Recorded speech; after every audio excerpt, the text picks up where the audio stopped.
You know, when we think of a public prosecutor, we probably picture someone in a black robe giving some big, dramatic speech in a courtroom, right?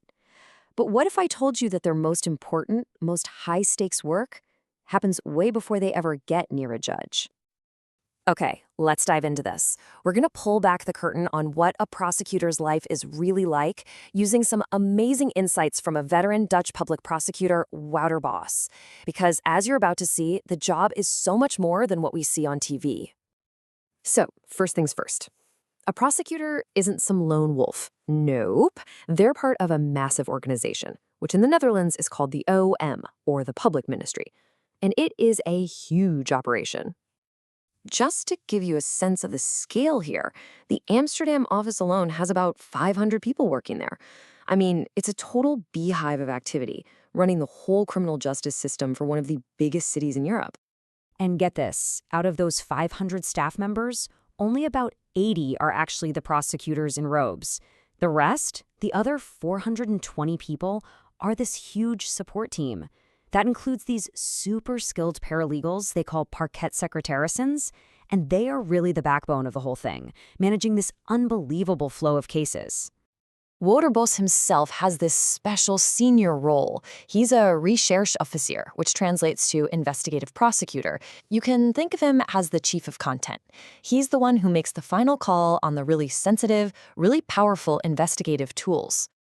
And that special role is absolutely critical, because it's the gateway to the prosecutor's incredible power, a power that isn't really centered in the courtroom, but in leading the actual police investigation itself. And we are talking about some staggering authority here. It's the prosecutors who give the go-ahead for some of the most invasive tools you can imagine in law enforcement, from wiretaps and undercover agents to SWAT teams. But, this power isn't absolute. There's a really important system of checks and balances built in. The police have to request it, the prosecutor authorizes it, but for the most extreme stuff, like searching a house, a judge also has to sign off and make sure no single person has unchecked power. And here's a really smart part of the system. To stop the police from shopping around, asking different prosecutors until they get a yes, this authority is deliberately concentrated. In a crisis, every request goes to just one or two of those special investigative prosecutors. So when you have this kind of power, it means your job is just one high-stakes dilemma after another. And these aren't just abstract legal problems on a piece of paper. These are real-time decisions where people's lives and justice itself can hang in the balance. Okay, let me put you in the prosecutor's chair for a second. A case comes in. It's this crew called the, quote, 500 gang, and they're hitting the homes of rich people. After just one burglary, the police think they know who did it. So the question for you is, what do you do now? And this right here, this is the prosecutor's tightrope. If you arrest them now, you risk having a really weak case that just gets tossed out of court. But if you wait, if you try to gather more evidence, you're also risking more families becoming victims. It all comes down to timing. And this is exactly what Wouter Bos is talking about. He says you take these decisions based on half information and on assumptions. That's the core of the job. It's not about having all the facts neatly laid out. It's about making the best possible call you can with incomplete information, all while you're under intense pressure. And if you think that's tough, the dilemmas can get even more personal. I mean, just imagine having to decide whether to prosecute a police officer, one of your key partners in the justice system. That's a decision that can test the very foundation of your working relationships. So the job is already incredibly complicated, right? But it's not static. It's constantly evolving to deal with new threats. We're talking about everything from organized crime to the wild west of the digital world. Prosecutors have to stay on the front lines of all of it. As threats against prosecutors have grown, especially in these big organized crime cases, they've developed this fascinating strategy called verdunning, which means dilution. So instead of having one prosecutor become a target, they have multiple prosecutors act as the public face of the case. It's a clever way to prevent a suspect from dangerously fixating on one person. And then, of course, you have digital crime, which throws up all kinds of new puzzles. Take this one case.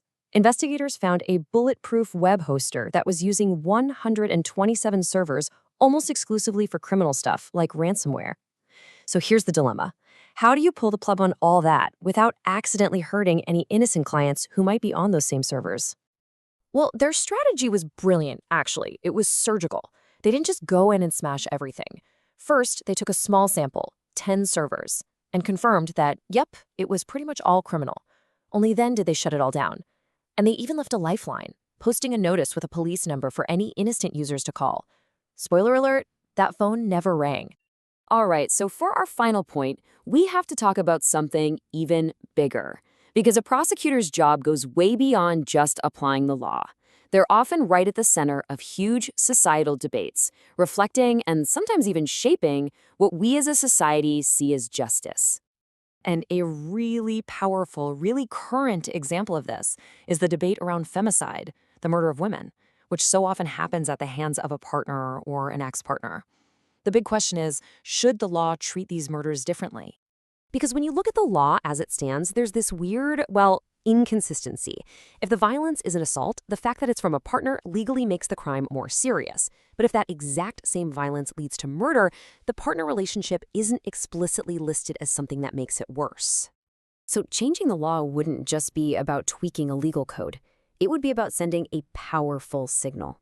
It would tell judges, prosecutors, and all of society that we recognize the unique horror and betrayal in these crimes, and that they demand a more severe response.